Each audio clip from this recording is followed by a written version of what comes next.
Mulch. It's supposed to be the miracle layer, right? That soft blanket of organic goodness that locks in moisture, suppresses weeds, and builds better soil.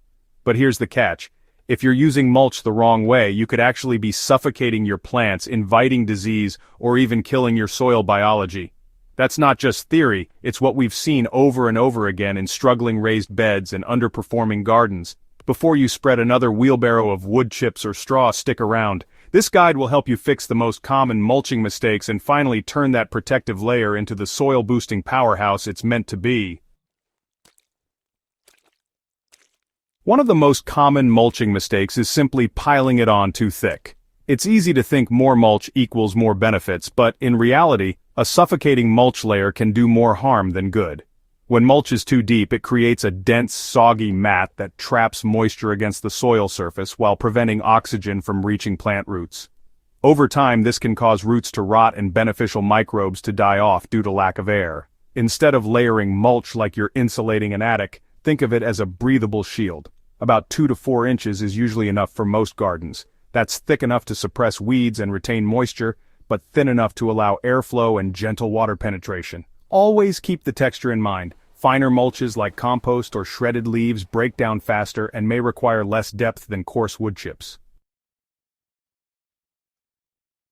Mulching too close to stems or tree trunks is another classic error, often called volcano mulching because of the cone-shaped mound that's formed. While it may look tidy, it's a silent killer. Piling mulch directly against a plant's base traps moisture where it shouldn't be. This constant wetness encourages fungal diseases, stem rot, and even rodent damage during colder months. To avoid this, always leave a mulch-free ring around the base of plants, about 2 to 3 inches for vegetables and even more for trees and shrubs. Let the crown breathe. When air can circulate around the base, the plant stays healthier and you dramatically reduce your risk of disease. It might seem like mulch alone is enough to smother everything below it, but laying it directly over live weeds is really just asking for trouble. Some weeds are, stubborn and resilient, especially if they've already taken hold. Instead of dying off under the mulch, they may actually push through it or even thrive underneath the surface, hidden from view but still competing with your crops. The right approach is to start clean. Pull weeds thoroughly, root and all, before applying any mulch. For those tougher patches, you might want to consider laying down a layer of wet cardboard or newspaper before mulching.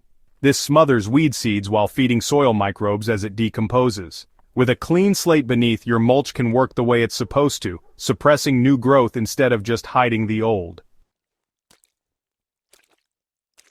Not all mulch is created equal. Choosing the wrong type for your soil or crop can backfire pretty quickly. Fresh wood chips, for example, are great around pathways and trees, but when mixed into vegetable beds, they can tie up nitrogen in the soil as they decompose. That leads to yellowing leaves, slow growth, and honestly, a confused gardener wondering why things just aren't thriving.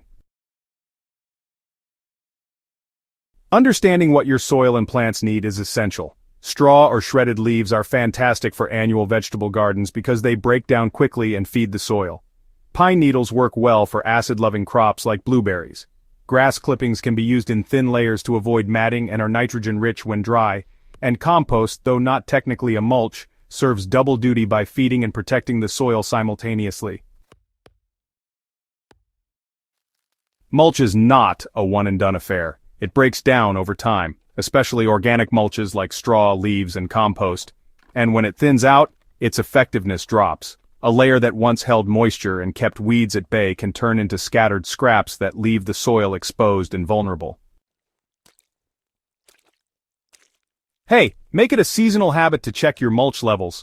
Early spring is a really good time to top off what's broken down over winter. And, a fall application can help insulate the soil and protect those root systems through the cold months. As mulch decomposes, it actually improves the soil underneath. So regular replenishment isn't just maintenance, it's an investment.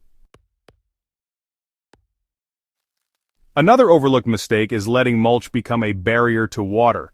If that top layer gets crusty or compacted, which is often the case with bark mulch or really thick compost, it can actually start to repel water. That means rainfall or irrigation never even reaches the roots where it's needed most. To fix this, just fluff your mulch every few weeks with a rake or even a hand fork. This aerates the layer, helps prevent compaction, and makes sure water can seep through easily. And if you're using something like wood chips, always make sure your watering system is reaching below the mulch level, whether that's drip irrigation or a targeted hose. Mulch is more than just a surface treatment. When you do it right, it becomes an engine for soil health, moisture retention, and plant protection. But if you do it wrong, it can create barriers, suffocate roots, and even feed pests and disease. By staying mindful of your mulch depth, type, placement, and upkeep, you'll not only save your plants, you'll actually supercharge your soil. If this guide helped clear up your mulching questions and you're ready to mulch smarter, not harder, give this video a thumbs up and share it with your gardening community. And if you're passionate about soil health and real gardening solutions, hit that subscribe button and join us here at Soil Doctor. We're building better soil, one layer at a time.